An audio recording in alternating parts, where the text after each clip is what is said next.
Erik, welcome to the podcast. It's really nice to connect with you. Before we started recording, we were just saying, when was the last time we talked? And it was like 3 years ago or something. And what you feel with the social media, that you're kind of still connected, you kind of know what the other person is doing. So you have that connection, but I'm really glad to actually have an actual conversation with you. So thanks for being here and welcome. Yeah, it's so amazing. Pre-pandemic was our last, it's quite something to be able to say the last time we spoke was pre-pandemic. Yeah, but it's great to be with you. Thank you for the invite. Sure. So to give our audience like a little bit of a context about who you are, because you have a very dynamic background and kind of where you started and where you are today. So give me a little snapshot of your career story. Sure. So I guess my career started in about 2007. I graduated as a physical therapist or physiotherapist. And pretty much immediately after that, like as I graduate, I realized that it's not really the thing that I wanted to do. I thought it was, and that's always one of the biggest challenges for us coming out of high schools. Like you think you know what you want to do, but you don't really know what you want to do. So you take your best stab at it. And for me, that was physiotherapy. So I leave varsity and start doing work in the private sector in different hospitals. But the moment I kind of hit the private sector, I'm like, well, I need to find something else to do. And it really unleashes this entire journey for me of learning WordPress, becoming good at digital analytics, social media. Like I kind of start thinking that what I want to do is to be in the digital space. I want to have some sort of online business. And so I'm experimenting that on the side, and I'm still running the physio practice. And eventually I work my way up to the point where I own the practice, where I am head of rehab for a step-down facility. So a step-down facility is where people go to recover post-spinal injury or hip injury or knee surgery, like anything like that was quite intensive that needs a bit of rehab, you come to us for. So while that is then running, I finally stumbled onto this thing called Better Man that I start. And Better Man was me kind of going, I've tried all these different digital products. Like, let me just come back, all the things that would make me money quickly, like a directory site or drop shipping. Like I tried all of it. So I was just like, let me come back to the thing that I really care about, which is self-development. And at that point I thought, well, Better Man was about me being a better man every single day. So it wasn't necessarily geared towards like, let me build a big community or anything like that around it. But that's what ends up happening, is that I create Better Man. It resonates with people. I start thinking very actively, like, how do I grow this community? I start a daily email. The email takes off. Within a couple of years, like 2 years, I have 18,000 people subscribe to this daily email that I'm sending out. It's phenomenal. Like I would send an email in the morning because we go out every morning at 7. I would send it at 7. By the time 8 o'clock arrives, I would have 300-400 emails in my inbox from people saying, we love the email or whatever it may be. The community grows and grows. They start saying, can we do Facebook? Can we do events in person? Can you do coaching?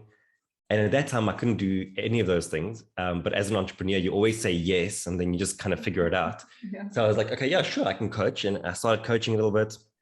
Then I thought, well, if I'm going to do this, let me do it properly. So I decided to do my master's degree in business and executive coaching. And that kind of gave me a bit more confidence in the field. And then they were like, can we do events? I was like, sure, let's do events. And I got back on stage and I was like sharing stories and ideas as the founder of Better Man. And I realized how much I love that again. And kind of all of that just started pushing me more and more into the business sphere, because I thought, like, if I'm going to do these kind of things, I want to do it in a space where I can play with the best and I can play in the biggest leagues. And so I had to make a transition out of Better Man and into the world of corporate, because I ran into this very funny thing where people would say to me, we want you to speak at our business, but we're not sure if you can speak to women, like, because you're the founder of Better Man. So I was like, of course I can. Like, there's no difference here. But I had to, in a way, for my personal brand to carry over into corporate, I had to make a clean cut from the Better Man side of things. And so Better Man and physio sort of comes to an end at the same time, around 2017, 2018. And I segue into the world of business. And so since then, I've been doing some executive coaching, although this year I'm actually kind of letting go of that altogether. Lots of speaking on stages, lots of sharing and curating insights for leaders, working with leadership teams. And that's kind of where I am at today, is that my main focus is how do I curate and share insights for modern leaders. Mm. That's awesome. What I love the most about your story is that you were like, I'm not sure if I'm ready, but I'm just going to try this. And you were just genuinely doing something you thought might be interesting to people. And I think that's where it's at when it comes to entrepreneurship. You just have to go with what you feel is the right thing and then evolve with it and see if it goes, if it doesn't go. And I think that's a great takeaway, because, with a lot of, people that are trying to go into entrepreneurship, they almost overthink it.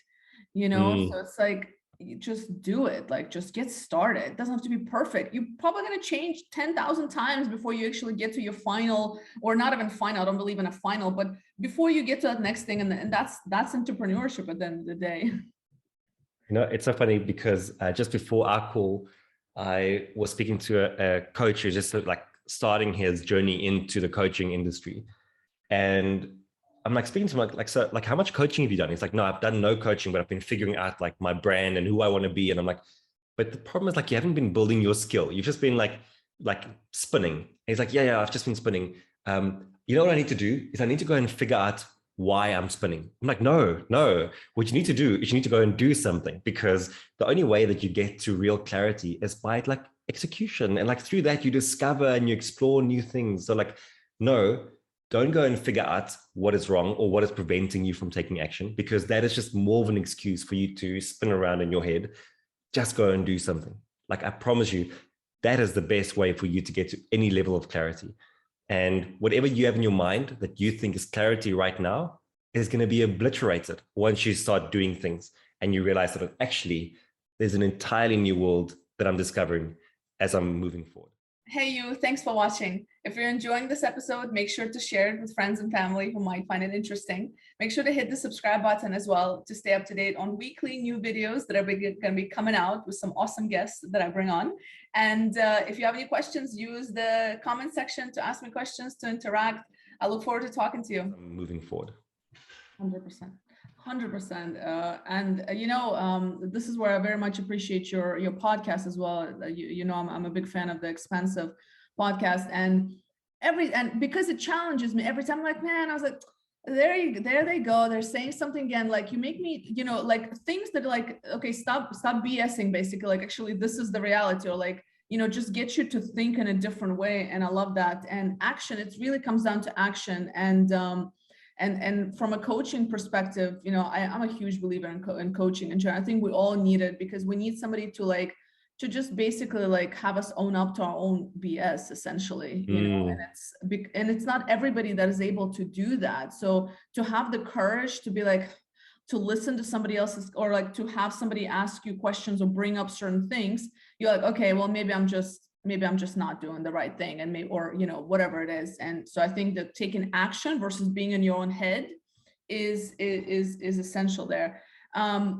So I want to kind of talk to you about some of the things you've been doing. So first of all, you're an author as well of several books, which I'm super impressed about, because that wasn't the case. You were just kind of having some books when we first met. So you've done a lot of things since we last talked, but one in particular, kind of the idea that you talk about, is becoming dangerous. And I want to talk a little bit about that.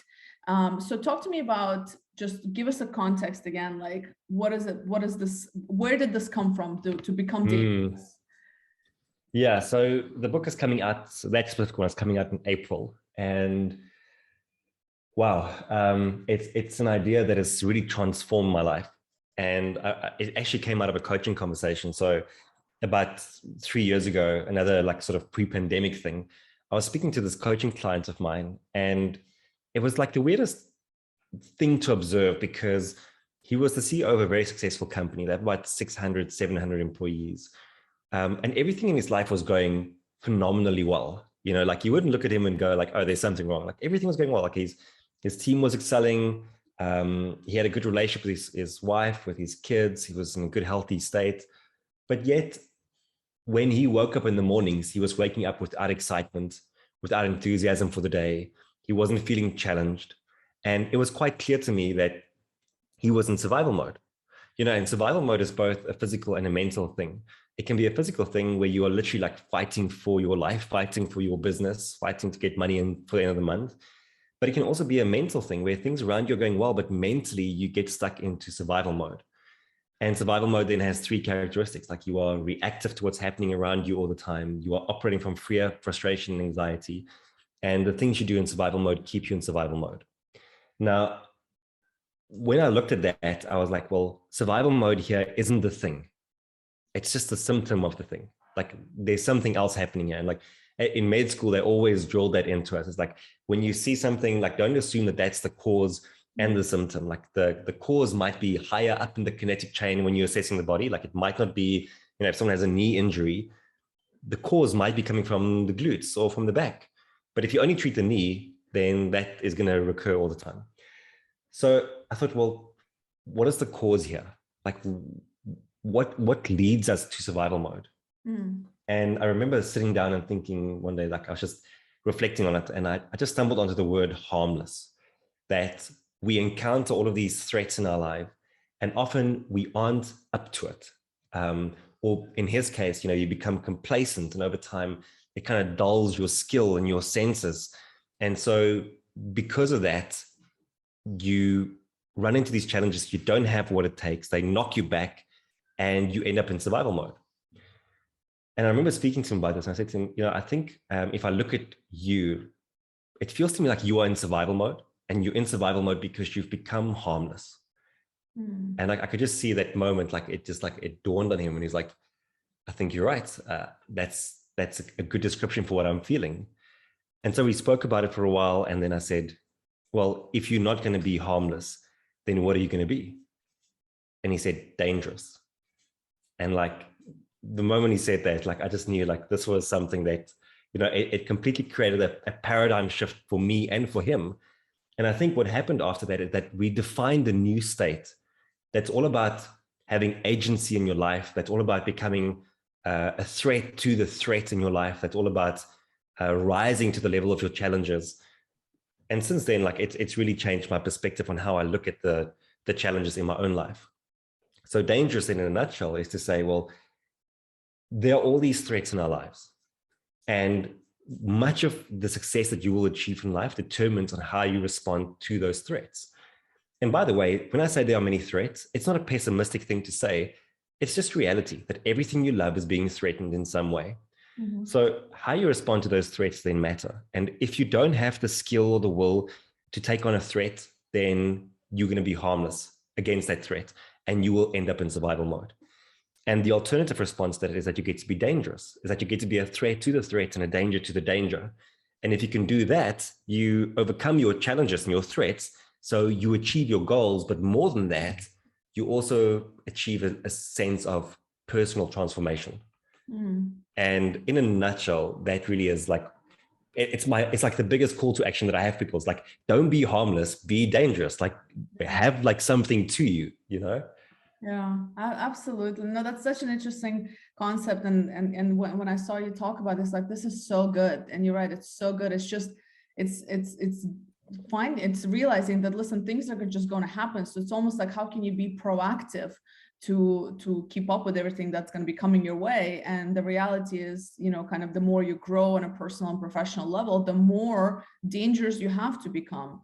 And I think the aspect of getting to the root cause is so important. And this is where, in this better than I do, like in organization and leadership, we put a Band-Aid on a broken leg, right? Like we're like, oh, there's, and now there's this big push on well-being, which is beautiful. But then how do we solve well-being issues in organizations? Is we give them Fitbits and a yoga mat, and we say, okay, now as an organization, we've done our job, but really you're just putting a Band-Aid on a broken leg. And the cause is actually having these conversations with your people, having one-to-one individual chats, and really understanding what is each individual in your organization is essentially looking for when it comes to well-being at work, et cetera. But so I think on a personal level and also on an organizational level, getting to the root cause is step number one in everything. And so I wanted to ask you a little bit about that. So like, I guess, because you work with a lot of leaders, and so I'm just curious, like, how open are people to, oh no, I guess not how open, but let's say there's a senior leader who's kind of feeling stuck, like what are some things they can do to get to that root cause? Because fear is a big aspect of most things. Like it's usually fear is the root cause of not taking action and stuff like that. So like what have you seen as beneficial for them, or what have you seen as the biggest obstacles for leaders at least? Yeah, I think the very first thing is that you have to admit to yourself that you are stuck in survival mode, because it's not a great place to be, right? And like kind of embedded in that is that if you are in survival mode, it's because in some way you were actually inadequate for the threat. Like there was something about you that didn't live up to the expectation of that challenge or that threat. And because of that, you are in survival mode. Because that's the only place where we get stuck. Like you are stuck in survival mode. So admitting that becomes the very first step. But often, it's not even that people are unwilling to admit it. It's just that it's so invisible. You know, like when I spoke to that client of mine, like he was doing well. You know, he was a victim of complacency, but it's still because of his success. You know, and I mean, we see this with organizations all the time, is that their success is actually their downfall, because the complacency means that you take your foot off the gas. So you are no longer as threatening as you used to be. And so the other threats that emerge in your environment easily overtake you. They easily swallow you whole. So you can either be kind of a shorthand is that you can be a victim of complacency or a victim of circumstance. And both those things can put you into survival mode. But coming back to what you were saying, like, so the first thing is admit to yourself that you are in survival mode. The second thing is then to do a threat assessment, because you need to accurately assess, and this is what you were saying about like getting to the root cause, you need to accurately assess what is the threat here. And like often the threat is internal and we think it's external. And often the threat is internal and we think it's, or vice versa, we think it's external. So we need to like be clear about where does the threat lie. And then on top of that is that there are many different types of threats. You know, some threats are small, but they accumulate in size. Other threats are very big and like they have the potential to sink you straight away. So you need to be able to prioritize them as well. But what I typically see is that we don't even have an idea of the things that are threatening us, because when you're in survival mode, there might be many things. So you need to be kind of clear on, my threat assessment says, these are the 1, 2, 3 things that I need to pay attention to. And the moment you have that, the moment you know exactly what your threat is, you then start putting a plan together for overcoming that threat. And it's actually in the process of putting together your plan that you then become dangerous. And actually, you know, we see this all the time. If we go back to like movies, for example, there's this great idea about the hero's journey that says, you know, every hero leaves their known world that's comfortable to them and they go into the unknown. And at some point, they come into contact with the villain, the monster, the threat, the danger. And often in that first interaction, they lose. They don't have what it takes. They're not good enough.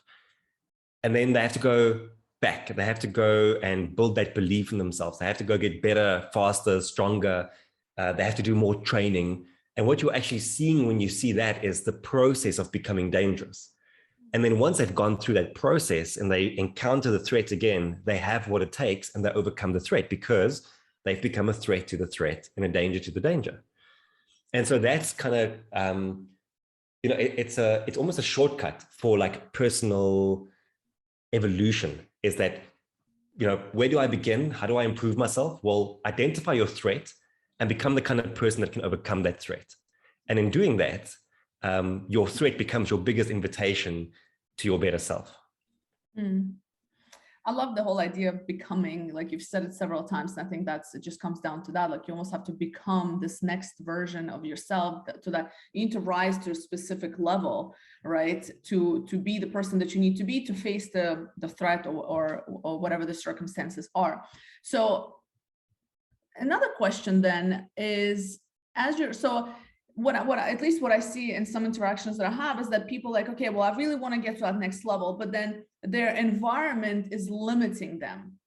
So, and I've actually was just having this conversation with somebody and I said, well, you know, I was like, you can't get out, you cannot be here if your environment is keeping you here. An environment can be, it could be as simple as your surroundings in terms of geographical area. Maybe it's the people around you, maybe it's the industry that you're in, etc.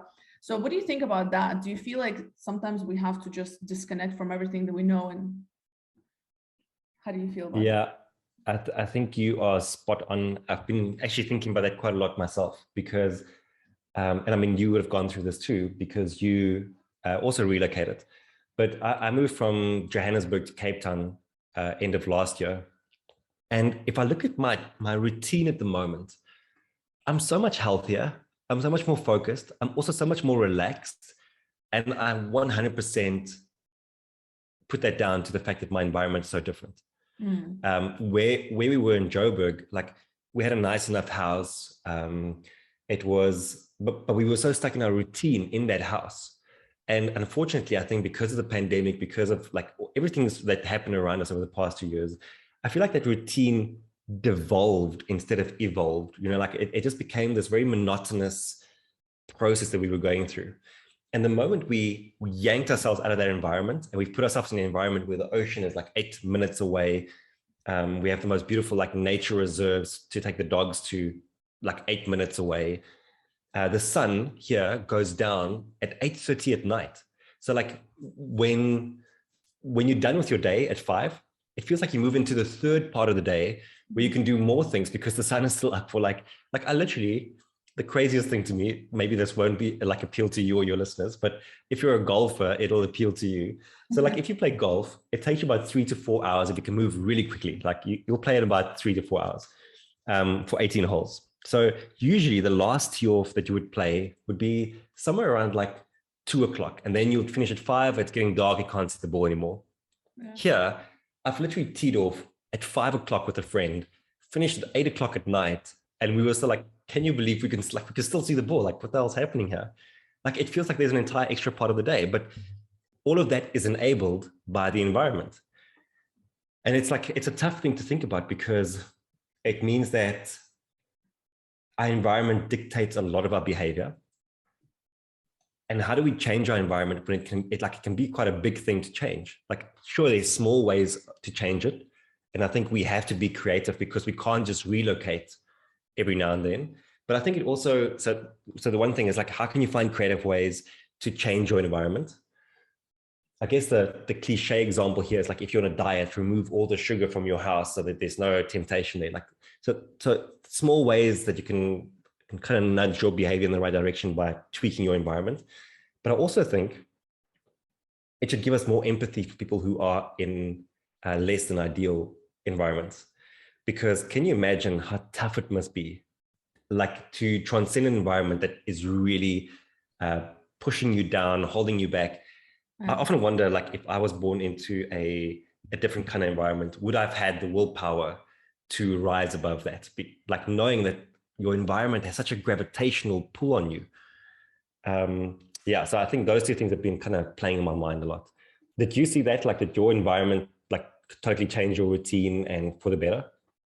Yeah, I mean, absolutely. And the transition took like a year. So I was like kind of thinking about this and testing it out and saying, okay, is this really, because you don't know, you can imagine, and you always think the grass is greener on the other side, and there's pros and cons in every location that you're at, but it's like, but after a while you're like, okay, this is the right choice. And I think just experimenting with it and kind of, you know, listening to like, does it feel right for you? I think that played a big role. And I agree. I think that certain situations and certain individuals just don't have the same access. And I see this, and part of the reason I wanted to relocate back to the States is because it's a little bit more of a reality. And this is what I've noticed, Erik, like, just like, I mean, this is going to sound so silly. And but so I moved places now, but when I first came to the US, I was renting a studio, and it was during the winter time, it was so dark. And I was like, oh my God, because, you know, I was living in Dubai. So to give context, just in case people didn't know, for 8 years, sunny. Okay, it's hot most of the time, but it's sunny. It's always sunny. Like the weather's just always good, like from that side. And then when I moved here, and a couple of things I've realized that I missed out being in Dubai. Dubai is a beautiful city, by all means, like, you know, but certain things you miss out on. And it's those little reality checks and a little bit of struggle that I think is healthy. So one part of when I was living in the studio, I didn't have a car at that time, and I was walking everywhere. I was like using public transportation, and I was walking to my boxing gym, which was across. And I remember I was walking and it was like rainy and cold. And I was like, you know what? And I kind of appreciated the little discomfort that I felt, because I haven't felt discomfort like that, because everything is so convenient in Dubai. And it sounds silly, but when you're in this bubble, you realize how comfortable you get and how soft you get. And you're like, oh my goodness, like, am I really complaining to myself about walking in the rain? Like, this is silly. This is ridiculous. And so I kind of, when I recognized it, I was like, I think this is kind of nice. It's kind of nice to have this little struggle. I know it sounds silly, but it's for somebody who's been in Dubai in this bubble, it was an impact. And also recognizing that, again, in places like the UAE, again, which I appreciate and it's comfortable and safe, but there's a specific profile of individuals that come to UAE. So you don't see, and what I've realized coming here and meeting different people, I've realized I'm missing out on a whole profile of people that don't have the same access. That, and again, it sounds so now, like I because I know better, but you can't help when you're in a certain environment. And it's like, well, yeah, of course people struggle, but you don't recognize it until you're actually having those conversations and you're like, oh my God, people have different lifestyles and different profiles, because you get very very deep down into your environment. And so in Dubai, it was a place that did that. It was, and it's very like, it's a bubble and everybody knows it. We all know it, so it has its beautiful things, but I think what it misses is that reality check. So personally, from my personal experience, when I came back to the US, seeing the struggle, seeing the lack of access, the significant inequality that happens, I think it's healthy to see those things because it gives you a different perspective. Yeah. But anyway, so I agree. Yeah, but I'll pause here. Yeah, it's victim of complacency, and the complacency, I think you kind of hit the nail on the head. The complacency makes you soft, and that's what I saw in that client of mine. It's like you kind of lose the motivation that you might have had at some point to fight harder, to become tougher, to learn new skills. Like everything just becomes too easy. And I mean, we've actually seen, or I've at least seen like quite a few articles and podcasts and things talking about this fact that we are so coddled in the world that we aren't challenged. And like, the only way we grow is through challenge. I remember seeing a post today again about someone who said something like, next time you encounter a challenge, don't moan about the challenge. Remember that the challenge is what helps you to grow. Mm-hmm. And it's such a cliche thing to say, but ultimately it's very, very true that the more we can reframe threats as opportunities. What kind of struck me is that, when you start thinking about an idea, like everything runs through that idea all the time. So I thought about when I went to business school for the first time and I was introduced to the SWOT framework, right? And like you have strengths, weaknesses, opportunities, and threats. Mm-hmm. And like, it's so elegant that they are right next to each other because that's exactly what they are. It's like, they're not in opposition to each other. Like your opportunities are your threats and your threats are your opportunities. So I think there's a great synergy there. Yeah, and I agree. I feel like as a world as well, like as society, in many ways, we're becoming softer. And it's great that we're comfortable and it's great that we have certain things and etc. But I feel like it's limiting in other ways as well, because we've taken this idea of comfort and the fact that hunger is not a biggest concern in the world today. It is in some parts of the world, but it's on a larger scale. Our societal problems got smaller in some aspects, but then I feel like we're not managing them enough, but then it's like it's transitioning to impacting other areas of our life, which is, I mean, that's a whole nother podcast, but I just feel like challenge is good, struggle is good to an extent. So of course, to an extent, so I don't mean to be desensitive to people that are going through struggles by any means, but I'm talking about the majority of the world, people that are listening to this podcast, people that are our audiences working in multinational corporations. The reality is that we all are way privileged. We have all the access and opportunities available to us. And that's the audience that really is that I'm speaking to. And at the end of the day, it's just like recognizing those challenges as opportunities for growth.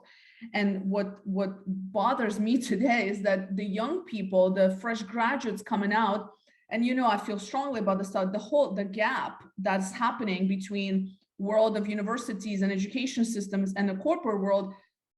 We have built them, I don't want to say soft, but we've become so soft that by the time they get to corporate, they don't know how to manage the day-to-day struggle of being an employee and working hard. And now there's this notion of, well-being, and that's important, but to what extent? Like, to what extent is it focusing on well-being versus, are we managing our time appropriately? Are we taking care of our bodies? Are we taking care of what we eat, who we spend time with, like all the basics that are essential for us to be resilient at work and etc. But whole other podcast on its own.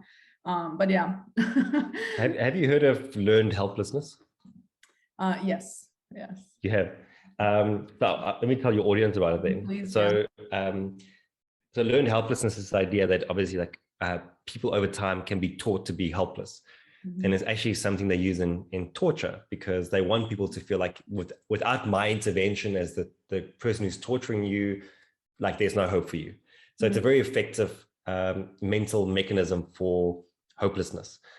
And I remember when, like, again, back in my student days, we walked into the room of a patient, and we were with my lecturer at the time, like a group of us, and we were watching a patient being handled by nurses. So they were doing observations on them. So like SATs, blood pressure, heart rate, all those kind of things.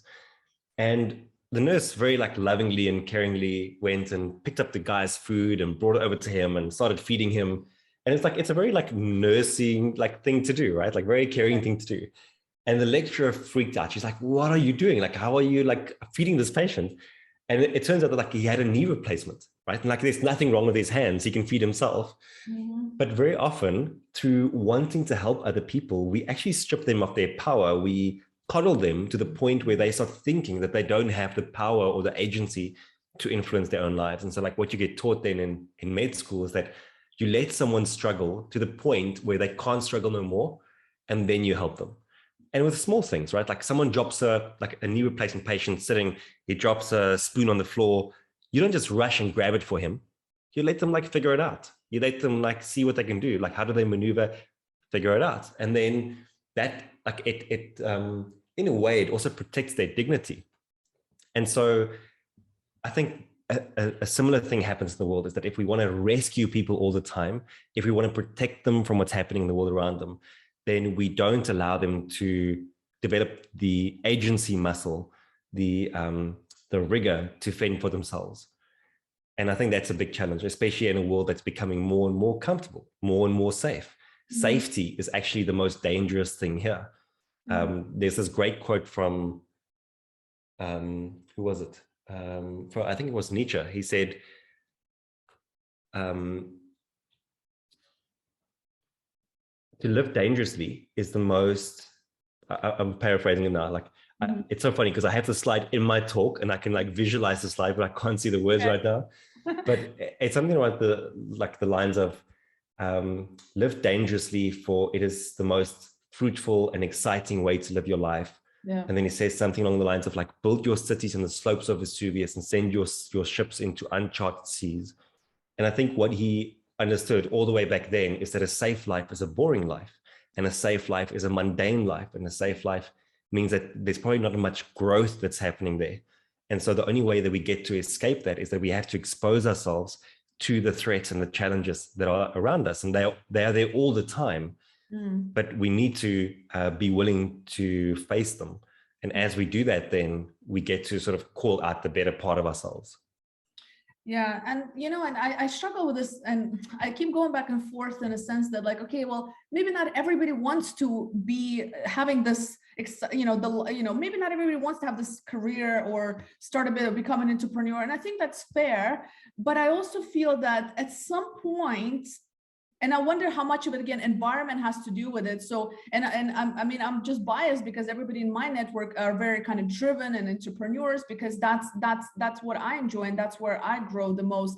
And so that's naturally what I attract to my network. But then other people, maybe they don't have that, but I just always struggle. Like, I'm wondering if they were in a different environment, would they actually be like, oh, there's more to this and I could do something else, and I haven't thought about this. So we don't know what we don't know, right? And I feel like if you don't put yourself in that situation, like, and when people say like, well, I'm happy, I'm like, okay, well, that's fine, and maybe that's fine. But if you have even a thought of like things that you think you might want to try, I'm like, put yourself in that situation, prove yourself right or wrong, whichever way, but at least try it so that you know, because I feel at some point in life, it's going to hit, right? Like this is just my thought on it. What do you think about that? Yeah. When I was doing Think Week, so I ran this program called Think Week, where like for a week long, I take people through different ideas to meditate on, because I feel like we are living in this world where there's so much content that we don't really consume it. We think we learn from it, but actually we just glance at the information and then we move on again with our lives. We don't spend enough time for it to become ingrained in how we think and how we do things. And so I ran Think Week as a way of saying, like, let's slow down altogether and let's look at your life through the filter of these ideas that I've curated for you. And the one specific day, the fourth day, was about like your future and what does that look like, crafting your future. And I remember having so many people, like it was so not polarizing, but it was like disjointed in a way, because some people would have these big goals, right? Like I want to be like a global speaker and earn in dollars and have these like supercars and whatever. And then other people would be like, I don't have that. Like, I just want to have like a life where I'm happy and satisfied and whatever. Like, and for a while I was trying to make sense of it. And kind of where I landed is that you do you, like you do what you feel is right for you. The only caveat is it should not be informed by fear. So if you say to me, all I want is to like live in my house with my family and like I'm content with that. I'm happy for you if that's the truth. But if you are lying to yourself, if there's a bit of like, and we're good at that, right? We're good at lying to ourselves. If there's some fear that like, I'm not going to be good enough to do X, Y, Z, or I'm too afraid to launch this thing, and therefore I'm saying as an excuse, oh no, I'm fine here, then that's a problem. That's something you need to pay attention to, because that's not going to go away. And at some point that will implode on you. So if you are clear and you're happy, cool. If you are lying to yourself because you don't want to take the risk and go for the scary thing to do, then that's a problem. I'll also say that I think, actually coming back to the idea of being dangerous, I think everyone has that primal pull in them to want to be dangerous, to want to experience excitement. And, I'm very clear in the book as well that being dangerous is not about being your best. I'm not trying to say be your best, because sometimes the threat might be quite a small thing that doesn't require you to be heroic, right? It's just like apply yourself. And other times the threat might actually require you to be your best. So like, yes, there might be times when that is called for. But most of the times, like I think if you just apply yourself and change how you think, feel, and do things, you can become a threat to the threat without having to be your best. Yeah, I think that's a very good point. I love that, like do you, and that's what I always think like as well. I'm like, let's just let people do what they want to do. But and again, maybe I'm just biased because I feel like, again, because of the work that I do, it seems that so many people operating out of the state of fear. And so, and that's a great takeaway, is to say like, do you, but just make sure you're doing it from the right place, and like it's not out of fear. And yeah, absolutely. Because I feel like life is too short yet too long to live and not do something you enjoy, and too short to for the same reason. So it's yeah. So that's really, really good. So listen, I feel like I can spend hours talking to you. But I wanted to also see if you can share kind of where do you hang out with on social media. You have great content out there, so much of it. When is your book coming? I definitely want to read it. Tell me a little bit more. Thank you. So I guess the first protocol would be the Expansive podcast that I do with John Sonne, a good friend of mine.